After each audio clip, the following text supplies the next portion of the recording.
Nahuli ka mang pagpanglabni og cellphone sa pampasaherong sakyanan sa Cebu City nga nahitabo gayud ni adtong Biyernes Santo.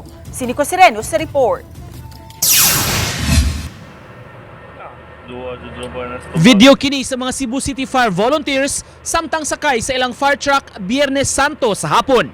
Sa may kareta intersection kini dihang naghunong sila sa stoplight. Mabantayan ang gisunda nilang traditional PUJ nga dunay nagkapyot nga pasahero.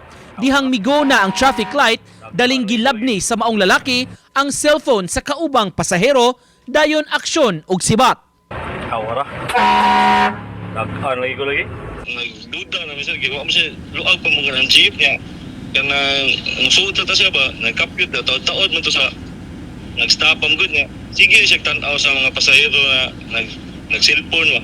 Mihunong ang mga bumbero og misuway paggukod sa suspect nga daling nakasibat. Apan giingong nabuhian niini ang cellphone maong nauli ra ngadto sa tag-iya. Ato videoan ba mo man jud.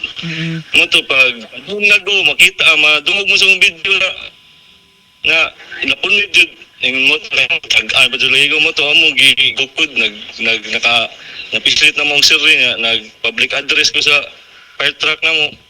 Muging na snatcher kay. Nakig-alayon ang mga fire volunteers sa kapulisan nga mo'y mihimo og follow-up pagpangita sa suspect.